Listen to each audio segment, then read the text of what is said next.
This is a state matter, but I'm asking your position as Tom Perez, the head of DNC. Sure. My understanding is you're saying you agree with the states that are going forward.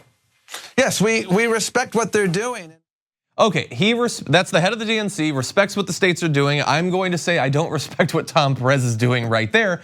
We're in an election day, even though significant portions of the country are currently locked down and told not to congregate in groups above 50. At the same time, they're being told you should get in lines of potentially hundreds of people and stand there for literally hours. Seems like a bad idea, but we're joined now by Jordan Newell. Maybe he'll disagree. Jordan, what do you think about this? No, I think this is an absolutely reckless decision. I think Ohio, and this really pains me to say this as a Ohioan, as someone who has just grown to hate Mike DeWine over the years for his archaic, regressive style of governance and politics. Mike DeWine led the way on this issue. He said, look, we're gonna delay in-person voting until June. We will expand absentee ballot voting. This is the safest way to do it. We don't need people congregating, but that also shouldn't influence or have any effect on your ability to exercise your right to vote. Mm-hmm. That is a great solution, a great response. And Illinois, Arizona, and Florida should have followed suit. Instead, we have now reports of abnormally low voter turnout in areas like Chicago, because people are rightfully concerned about their well-being, and they shouldn't have ever been forced into this decision where they needed to choose. Like people just count on in-person voting, and sometimes people enjoy it. They like the experience of it. That's fine. And they should be able to do that safely without having to risk catching some potentially life-threatening virus. Yeah. So for the Democratic leadership to applaud this move is so absolutely warped, and it's absolutely repugnant decision, because now people's lives could be at stake. Yeah, like I have this weird thing where I like to point out when I've been naive. When Ohio announced that yesterday, I thought, well, that puts a lot of pressure on these other states, because now if they don't cancel it, then they're gonna look like they don't care about the lives of their people. Well, the joke's on me and the people of these states, because that pressure didn't work, and they're going forward. And I think, of course, there's gonna be super low turnout. So we're gonna have a sort of democratic crisis, but that's preferable to hundreds of thousands of additional people being infected with coronavirus, theoretically, because they're forced to go vote. Like, I was lucky enough, I was able to go vote, and there was a very, very low chance that I would die as a result of it. I think in America, everyone should be given that same opportunity. Yeah, you would think, and it's a bit rich to see some of these Democratic establishment groups cheer this on yesterday. Yeah.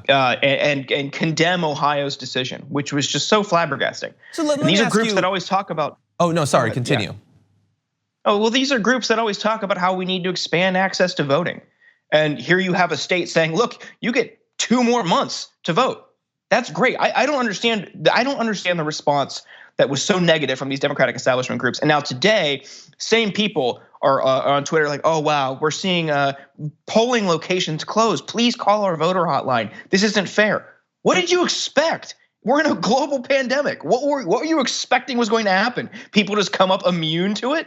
Yeah, exactly. Eager to work, to interact with thousands of people. Yeah, let's jump ahead to a couple of these examples. Now, some of this is anecdotal, bear that in mind, but one woman tweeted, election day so far, 5 out of 8 election staff are elderly. We were provided with no cleaning supplies. We're missing an entire blue box, meaning anyone who comes to this precinct can't vote. We're missing 2 election judges, and nobody is answering our calls. Obviously, those 5 out of 8 election staff that are elderly are very brave to show up, but they shouldn't be put in that situation. The AP says some Florida polling places couldn't open because workers, fearing the virus, stayed away.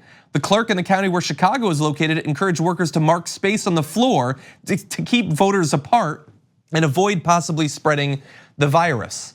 And this, I couldn't have predicted this exact outcome, but all of this is like eminently predictable, that these sorts of disasters would happen if they decided to go forward. Yeah, you should have known this was going to happen. And good on Ohio for taking a last minute action again. And it's just like, it's really infuriating that some of these groups are trying to turn this into some weird, like reverse voter suppression through extending voting and absentee voting for months to make sure everyone has a right to vote. Honestly, you know what? I think this is establishment groups trying to get one more election in, just trying to extend the lead for Biden a little bit so they can turn around and be like, you know what? This is a global crisis. We need to focus on fighting Trump. We need to focus on getting through this together. Bernie should drop out. I do not be surprised if later in this week you start to hear people in the media and people at these establishment political groups say the exact same thing. I think this is an absolute ploy. They knew what they were doing. It's funny. I thought that was so apparent that I didn't even bring it up. Like, what other excuse could there possibly be for going forward and being? No, it's totally safe. I mean, you shouldn't have 14 people in a McDonald's, but definitely line up. Totally safe, no problems there. I think this is obviously designed to maximize the benefit that Joe Biden currently has in the polls, and he's already starting to move down a little bit as of this morning.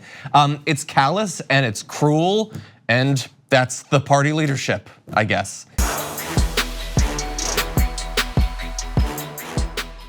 For more political news, breakdowns, interviews, stories of activism, and me trying my hardest to care about the occasional big celebrity news story, subscribe to our YouTube channel at youtube.com/thedamagereport.